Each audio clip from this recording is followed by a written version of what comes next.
حوت ڕێکخراوی خاوەن پێداویستی تایبەت لە شاری سلێمانی کەمپینی هاوکاریکردنی خاوەن پێداویستی تایبەتیان ڕاگەاند بە مەبەستی کۆکردنەوەی کۆمەک و هاوکاریکردنیان و داوایان کرد لە خاوەن سەرمایەدارەکان و هاوڵاتیان هاوکاری کەمپینەکان بکەن بۆ گەیاندنی هاوکاریەکانیان. لای خۆشەوە سالار مەحموود پەرلەمانتار لە پەرلەمانی کوردستان داوای لە پەرلەمانتاران و ئەو کەسانە کرد کە توانای هاوکاریکردنیان هەیە هاوکاری ئەم چینە گرنگەی کۆمەلگا بکەن کە پێویستیان بە هاوکاریکردنی هەموو لایەک هەیە. خاوەن پێداویستە تایبەتیەکانە بێ لەوەی زیاتر ئەم بارودۆخە سەخت و دژوارە تەئسیر نەکاتە سەر داڕمانیان لە ناخەوە ئەمانە ناخیان زیندووە ناخیان پڕە لە مەسئولیەت دەبێ. بەو جۆرە ئێمە تاوەکو ئەگەینە ئاسۆیەکی تر لە هەرێمی کوردستانە لە ڕووی دارایی و ئابوووریەوە هەموو لایەکان دێ من جارێکی بانگەوازەکەم بۆ خەڵکی کوردستان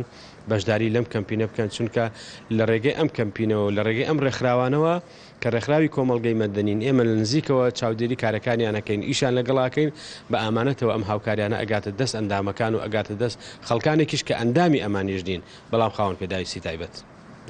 خاوەن پێداویستی تایبەتەکان لە ئێستادا بەهۆی دواکەوتنی موچەکانیانەوە ئەم کەمپینیان ڕاگەاندووە داواش دەکەن لە هەموو لایەک وەک ئەرکێکی ئاینی و مرۆڤ دۆستانە هاوکاری کەمپینەکان بکەن تا بتوانن پێش هاتنی جەژن هاوکاریەکانیان دابەش بکەن بەسەر ئەو کەسانەی کە پێویستیان بە هاوکاریکردن هەیە. ئەندامەکانمان لەساکە بە تایبەتی زیاد لە 370 ڕۆژە موچەمان وەرنەگردووە ئەو ئەندامانەمان ساکە خۆتانەزار لە چارچێوەکی دیوارێکان ساکە توانای ئەویان نییە بەڕاستی کە جەژناتەتە پێشەوە توانای ئەوە نییە جلوبەر دابینکەنیان نانی جەژنیان دابین کرێ. ئێمە بەڕاستی سالی لە داواکانی لەسەر جەم دەوڵەمەنە بەڕێزەکان خوا پێداواکان کە هاوکار و پشتیوانی ئەو کەسانە بن کە پێویستیان بە ژیانێکی خۆشە بۆ جەژن نانی جەژنیان بۆ دابین کرێت.